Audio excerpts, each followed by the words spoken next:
Willkommen zu Frequent Traveler TV. Mein Name ist Lars Korsten und ich habe für euch wieder eine frisch gepresste Sendung. Themen, die ich für euch vorbereitet habe. Boeing, erstes Mal Gewinn seit 2018. Dann gab es in der Schweiz über Genf Clear the Sky. Das heißt, man hat den kompletten Luftraum geräumt und das alles nur wegen einem Software-Update. United Airlines Laptop rutscht in die ins Cargo Compartment und ja, ein Passagier hatte es auf seinem Business-Class-Sitz und die Geschichte ist nicht das erste Mal passiert. Weiter ist es, dass Lufthansa die gesperrte Allegris Business-Klasse hat und damit natürlich dann auch einen teuren Sommer. Und viele von euch fragen sich, so ist es, oder fragt ihr euch, warum eigentlich Verspätung bei dem Sitz? Was ist das Problem? Und dann natürlich last but not least, gucken wir uns dann nochmal British Airways an. Die haben ja konkrete Kürzungen im Club Europe wieder vorgenommen, also im Catering. Und das ist ja komplett Banane. Also schauen wir uns alles an und ich freue mich auf eure Kommentare. Denkt dran, abonnieren, Glocke, Like und kommt aufs Cool. Also, das erste Thema ist natürlich Boeing, erster Gewinn 2018, aber ihr denkt jetzt nicht, dass das aus dem Flugzeugkauf war, sondern weil sie Anteile an der Bude verkauft haben. Und zwar hat man 2,2 Milliarden US-Dollar Gewinn nach einem Verlust von 11,8 Milliarden im Vorjahr. Alles Dollar natürlich. Grund für den Gewinn ist natürlich nicht erwirtschaftet, sondern resultiert im Wesentlichen vom Verkauf des Digital Service Geschäfts an den Software-Investor Thomas Bravo oder Thomas Bravo. Ich weiß nicht, wie man es ausspricht. Dieser Deal brachte im vierten Quartal einen Sondergewinn von 9,6 Milliarden US-Dollar. Und das sind dann nur 2,2 Milliarden Gewinn gewesen. Ohne dieses Geschäft, also ohne diesen Sondergewinn, wäre das 7. Jahr in Folge ohne Gewinne gewesen. Der Umsatz stieg deutlich gut um ein Drittel auf 89,5 Milliarden Dollar an. Die Zahl der ausgelieferten Flugzeuge von 348 auf 600 Flugzeuge angestiegen, also Passagier und Frachter zusammen. Trotzdem, das Kerngeschäft schreibt weiter tiefrote Zahlen. Der operative Verlust der Verkehrsflugzeugsparte sank von 8 auf 7,1 Milliarden Dollar. Commercial Airplanes weiter deutlich negativ, wenn auch leicht verbessert. Dann Boeing ist ja ein großer Defense Contractor für das US Government unter anderem. Aber auch Defense und Space ist nicht im profitablen Bereich. Die machen immer noch Verluste. Und Services ist das einzig verlässliche Thema, was bei denen in einer Sparte Gewinne bringt. Aber auch ohne den Verkauf des Digitalgeschäfts. Also das heißt, das Digitalgeschäft ist jetzt nicht so, dass man da das Tafelsilber verscherbelt hat und guckt. Ja, der Hintergrund ist natürlich ganz klar, 346 Tote bei zwei 737 MAX Abstürze 2018-19. Man hatte 20 Monate Flugverbot, immer wieder Produktionsqualitätsmängel, auch bei anderen Muster. 2024 verzerrte sich ja die Lage erneut, nachdem man ja den Door-Plug-Vorfall hatte mit Alaska Airlines. Den Flug, was war das, AS, ich habe die Flugnummer vergessen, aber ihr könnt es ja unten kommentieren, wenn ihr das wisst. Und die Position ist natürlich auch so, dass man in 2019 den Titel des weltgrößten Flugzeugherstellers an Airbus verloren hat. Die Marktreaktion, die Börse ist skeptisch, trotz Gewinnmeldung verlor die Aktie kurz nach Handelsstart ca. 2%. Seit Jahreswechsel liegt der Kurs natürlich noch immer 12% höher. Also insofern sind wir jetzt aber echt durch mit den Zahlen und den langweiligen Themen, denn jetzt geht es weiter. Und zwar Clear the Sky. Das ist beim zweiten Thema interessant, weil Sky, wie heißt es nochmal? Sky, ist das Skyguard? Sky, wie heißen die Schweizer? Sky Control? Auf jeden Fall, die haben den Luftraum über Genf geschlossen. Und zwar in der Nacht führte die Schweizer Flugsicherung Skyguide, so ist es richtig, Skyguide, ein geplantes Software-Update durch. Einige Systemkomponenten wurden aber nicht korrekt geladen. Und die Folge ist, man entschied sich auf die ursprüngliche Version zurückzurollen und einen kontrollierten Neustart vorzunehmen. Clear the Sky Maßnahme wurde um 9:20 Uhr über den Genf gegeben. Bedeutet, alle Flugzeuge im Genfer Luftraum durften noch landen. Keine neuen Starts, keine neuen Einflüge in den betroffenen Luftraum. Der Luftraum wurde damit zeitweise faktisch geschlossen. Um 10:30 Uhr ging es dann weiter mit 50% Kapazität, um 11:30 Uhr mit 80%. Und die reduzierte Kapazität soll für 24 Stunden beibehalten werden, damit man gucken kann, ob auch wirklich alles funktioniert. Und dann gibt es Normalität. Zürich war nicht betroffen, da lief alles normal. Zahlreiche Flüge ab Genf wurden annulliert oder deutlich verspätet. Air Dolomiti nach Frankfurt annulliert, ITA nach Rom annulliert, Austrian nach Wien ist anstatt 9:35 erst um 11 Uhr gestartet. Dann wurden einige Maschinen auch umgeleitet, aus Brüssel zum Beispiel die LX 791 nach Zürich umgeleitet, anstatt nach Genf. Ja, Skyline betont, die Maßnahme sei rein vorsorglich gewesen, die Sicherheit sei zu keinem Zeitpunkt gefährdet gewesen. Der Vorfall zeigt, wie sensibel und abhängig IT-Systeme sind natürlich. Und ja, man hatte ja auch Clear the Sky schon mal in 2022 in der Schweiz gehabt, wegen des schweren Systemausfalls. Da wurde ja der Schweizer Luftraum komplett gestrichen. Ihr könnt mal die Zuschauerfrage beantworten. Wie viel Vertrauen habt ihr in die IT-Systeme der Flugsicherung? Und würdet ihr euer Verhalten in irgendeiner Art und Weise ändern, wenn solche Clear the Sky Events häufiger auftreten würden? Ach ja, wir haben die erste Frage des Tages ja komplett vergessen. Da gehe ich ja nochmal bei Boeing schnell rein. Und zwar, wenn ihr auf Boeing schaut, vertraut dem Konzern mittelfristig wieder? Oder ist für euch Airbus auf absehbare Zeit die einzige Option bei neuen Flugzeugbestellungen? Da könnt ihr mal schreiben, wenn ihr Armchair-CEOs seid, welche Fluggesellschaft ihr buchen würdet. Ja, da können wir noch mal gucken, wie sich das Thema Lufthansa und die gesperrte Business Class auswirkt mit einem teuren Sommer. In 2026 war man ja die Sitze nicht benutzen kann, sondern nur 4 Stück, hat dann natürlich Geld. Die Ausgangslage ist so, dass man eine neue Premium-Kabine mit Business First und Economy und Premium Economy kreiert hat bei Lufthansa. Die Einführung zieht sich ja über Jahre hin. Als Kunde sind wir ja bei Lufthansa Kummer gewohnt und üben uns in Geduld. Wir wissen ja, dass viele Dinge einfach Zeit brauchen bei Hansens, weil Hansens ja, ich sag mal, immer eine Hansens-Lösung haben wollen und nicht eventuell etwas nehmen wollen, was andere schon nehmen oder einfach nur etwas optimieren. Lufthansa macht das von Grund auf neu und erfindet das Rad runder. Ja, mehrere Langstreckensätze ab München sind ja mit Allegris schon unterwegs. Ab Ende 2025 ist ja auch die erste Boeing 787-9er nach Frankfurt gegangen, aber auch da ist jetzt nicht so viel unterwegs. Das aktuelle Problem ist halt, dass man 28 Sitzplätze verbaut hat in der 787-9 und man kann nur 4 davon nutzen, weil die Sitze als einzige zertifiziert sind, die 4 Stück. Die restlichen 24 sind physisch eingebaut, bleiben aber im Verkauf gesperrt. Und das ist natürlich ein riesen Einnahmeverlust. Das ist auch ein Imageverlust, muss man ehrlicherweise sagen. Und natürlich auch eine ineffiziente Nutzung der Kabine. Ich sage mal, dadurch, dass man ja Allegris hat und nichts mehr sieht, weiß man ja gar nicht, ob man alleine ist. Also insofern ist das noch nicht mal ein Kundennutzen, den man da hat. Die Zeitschiene ist natürlich auch nochmal interessant, weil Ende 2025 sollten ja die Sitze freigegeben werden. Dann ging man davon aus, dass man April, Mai hat. Dann ist es jetzt so, dass man die Endgültige-Zertifizierung erst im Juli 2026 hat. Konsequenz ist halt wirklich, dass die Hauptsaison, der Sommer, nicht mit der vollen Business Class geflogen werden kann. 28 Sitze, 4 Stück, 24 Sitze sind halt wirklich unbenutzt. Das ist richtiges Geld. Und da könnt ihr natürlich auch mal schauen, denn die Sitzkosten sind ja die gleichen. Also das heißt, man muss natürlich jetzt gucken, dass man dieses Flugzeug auf Strecken benutzt, die nicht so Premium-Kabinenlastig sind, aber trotzdem sind halt 4 Sitze, ja, schlimm. Und die Nachfrage nach Businessplätzen begrenzt oder halt bewusst gedrosselt wird, die Fixkosten, das heißt also Fuel, Wartung, Personalgebühren, bleiben ja nahezu unverändert. Also da gibt es jetzt gar nichts. Das Einzige, was halt als Variable ist, ist die Passagieranzahl. Da brauchst du halt diese Landegebühren zum Quatsch nicht bezahlen für die Passagiere. Premium-Einnahmen fehlen, damit hat man natürlich die Marge richtig nach unten gedrückt. Dann nach Imageproblemen ist, dass Allegris wird zunehmend mit Verspätung, Einschränkungen und Pannen verbunden. Das ist also quasi so wie der Flughafen Berlin. Und zuvor gab es ja schon Probleme mit der First Class im A350, im 350, Entschuldigung, weil es nur diese provisorischen Sitze gab, die auch nicht nutzbar waren. Und die Frage steht natürlich immer wieder an der Wand groß geschrieben, sollte Lufthansa die Flieger einfach im Boden lassen, keine Annahmen, aber auch keine Kosten, zumindest aus dem Betrieb. Mit gesperrten Sitzen fliegen zumindest dann die Fracht mitnehmen, dann die Economy und die Premium Economy voll machen oder man kann natürlich auch sagen, dass man die Crews trainiert damit.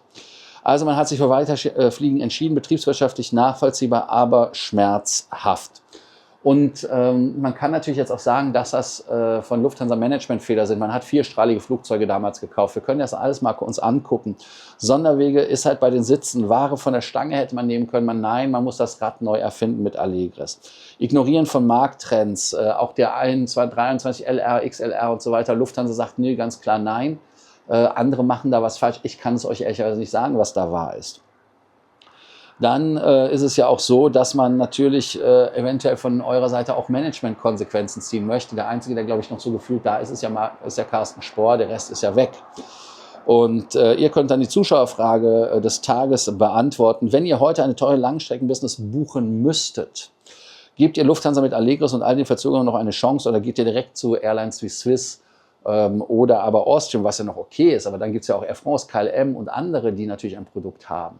Und man kann jetzt natürlich auch boswillig formulieren, hey Freunde der gepflegten Gastfreundschaft, ihr wolltet ja nach da und dahin fliegen, aber wir haben leider nur 4 Plätze. Ihr wollt aber unbedingt Business Class fliegen und fliegt mit anderen Fluggesellschaften und fangt dann an, euch an diese Fluggesellschaft vielleicht zu gewöhnen. Ja, wer weiß das, ne?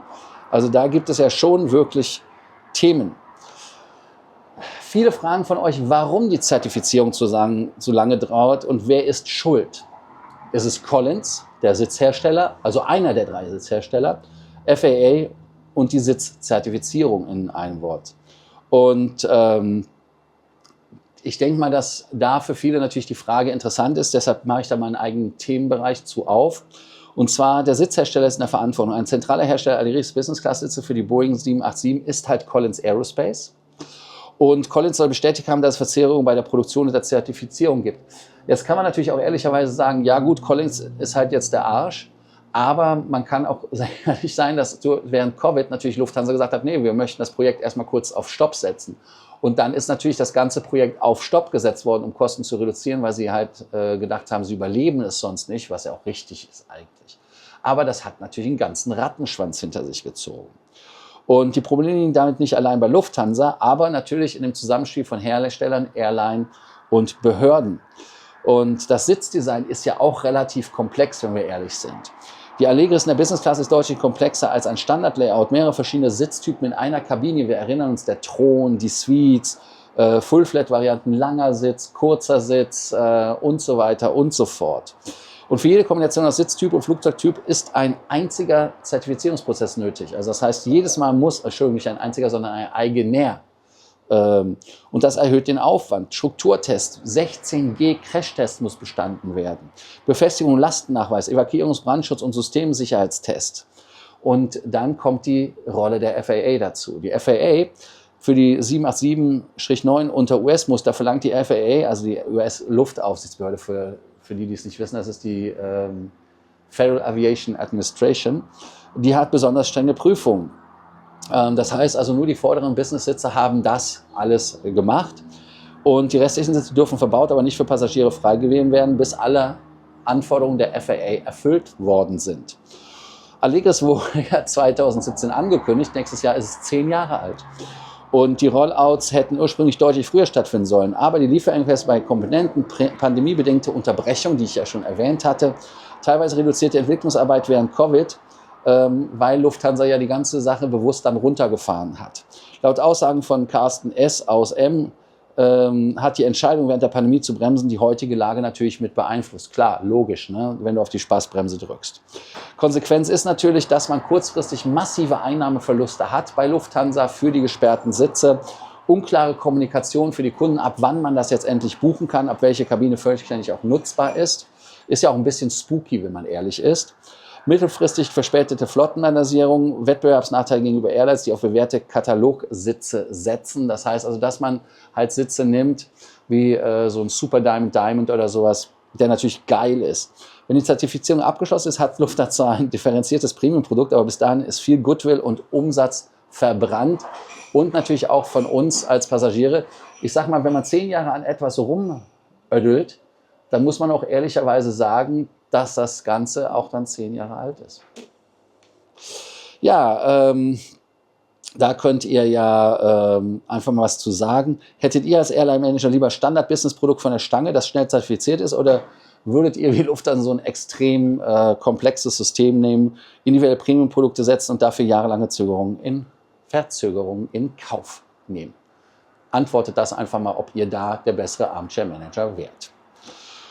So, jetzt haben wir ein Thema, wo es auch darum geht, um Loyalität, um Value for Money, und das ist British Airways. Und jetzt, wenn ihr sagt, hey, ich möchte Business Class fliegen mit der British Airways anstatt mit Lufthansa, dann habt ihr auf der Kurzstrecke nach London ein anderes Catering. Zum Beispiel. Seit 7. Januar gibt es auf vielen Kurzstrecken ab Heathrow in Club Europe kein warmes Frühstück mehr. Auf London, Amsterdam zum Beispiel, Belfast, Brüssel, Paris, Dublin, Jersey, Manchester, Newcastle. Stattdessen gibt es eine kleine Obstplatte, joghurtwarmes Gebäck, also Croissant oder so ähnlich. Und auf den längeren Europastrecken auf zahlreichen Zielen, Budapest, Krakau, Madrid, Split, Warschau, werden Salatvorspeisen gestrichen. Die Käseplatte vom Tray wird entfernt. Die separate Nussservice entfällt auf vielen Strecken. Manche Nachmittagsflügen werden warme Hauptgerichte durch kalte Afternoon-Tea-Optionen ersetzt. Auf manchen Strecken ist das sogar noch weit, dass es gar keine Salad Appetizer mehr gibt. Also das heißt, man fährt das komplette Ding runter. Und klar, die Begründung bei BA ist, die Crews haben keine Zeit auf den kürzeren Flügen. Das kann man natürlich auch verstehen. Aber dann kommt mal wieder mein Beispiel. München-Zürich. Lufthansa-Crews, ja, leider aufgrund der kurzen Flugzeit müssen wir den Service an dieser Stelle abbrechen. Bei der Swiss ist das durchgehäutet worden. Gut, kleineres Flugzeug manchmal, eventuell weniger Auslastung, aber ist halt so ein Thema. Und man sollte halt gucken, dass die kleineren Portionen mehr, und jetzt kommt ein Zitat, paraphrasiert, Engagement mit Kunden bringen. Das heißt also, dadurch, dass weniger Arbeit ist, will man mit den Kunden mehr reden können. Ja, weiß ich jetzt nicht so. Ich weiß nicht, wer von euch hat so viel Laberbedarf mit der Crew? Gut, ich rede manchmal mit der Crew, aber das ist jetzt nicht so, wo ich dann sage, lieber am Essen sparen, oder? Vielflieger in Vor- und Chats gibt es natürlich eine heftige Gegenreaktion. Die British Airways Stammkunden sagen, dass das ein klarer Qualitätsverlust ist zu früher. Das Missverhältnis zwischen Preis der Business-Tickets und gebogener Leistung. Und es sind halt viele kleine, teilweise versteckte Kürzungen, heißt also Salamitaktik ohne Ende. Oh mein Gott, wir haben schon 8:40 Uhr. Ich muss mir mit der Sendung bis zusammenzureißen. Also insofern ist es so, jetzt seid ihr dran am Schauen, weil British Airways die Strategie ausgerufen hat, wir schauen mal, ob wir damit durchkommen. Heißt also Beschwerdeaufkommen, Kundenzufriedenheitswerte und Wiederbuchungsabsichten.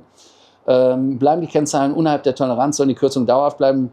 Wenn sich deutlich negative Effekte zeigen, käme ein Rollback in Frage, wie schon bei früheren Caterings, wo man einfach mal schnell einen harten U-Turn gemacht hat. Ja, ich bin mal gespannt, wie ihr das seht, denn ich denke mal, dass der NPS, der Net Promoter Score, ja massiv von British Airways gemessen wird. Und es ist halt einfach so, dass man wirklich guckt, ob wir zufrieden sind. Und das heißt, wir können mit dem Wallet abstimmen. Das können wir auch bei Lufthansa, das können wir bei allen Fluggesellschaften, egal was wir kaufen. Also insofern könnt ihr da wirklich eure Antwort geben. Und glaubt ihr, dass Airlines mit BA mit Net Promoter Score, und Lufthansa hat ja auch einen angegeben, den sie haben wollen, Zufriedenheitsumfragen, aber echte Verbesserungen treiben? Oder sind diese Scores heute hauptsächlich ein Werkzeug, um schleichende Verschlechterung zu testen und dann durchzudrücken, durchzuschieben, sagen, naja, die Leute beschweren sich ja nicht wirklich. Also da ist das so. Und ich finde das ja auch irgendwie diese Jojo-Geschichte. Ne? Man kürzt es und dann kommt das als die große Produktverbesserung. Ja, man hat das Essen wieder verbessert. Siehe, wie war das nochmal? Ich habe den Namen schon wieder vergessen. Wie hieß denn das auf Lufthansa mit dem Deutschland-Essen da? Was hatten wir da? Ich habe es auf der Zunge. Ihr könnt es unten reinschreiben. Es ist einfach eine Katastrophe, deshalb habe ich es verdrängt. Ihr denkt dran, den Kanal zu abonnieren, die Glocke anzumachen, ein Like dazu lassen. Heute wieder eine längere Sendung von über 20 Minuten. Es tut mir leid, dass ich Sabbelwasser getrunken habe, aber ich hoffe, es war für euch informationsreich. Ihr kommt dann auf School, wir diskutieren das Ganze und dann können wir nochmal gucken, welche Fragen des Tages ihr beantworten könnt. Und zwar Lufthansa. Können wir natürlich gucken, hättet ihr als Airline-Manager lieber die Standardsitze genommen oder nicht? Also quasi etwas von der Stange. Und dann haben wir natürlich das New BA Catering. Ist das einfach Cost-Cutting oder ist das ein Net Promoter Score durch die Hintertür? Gucken, mit welcher Scheiße sie einfach davonkommen, wo wir einfach dann die Augen zudrücken und sagen, ist, was es ist. Also, bis zur nächsten Sendung. Ich freue mich und viele Grüße nach Good Old Europe. Bis dann. Ciao, ciao.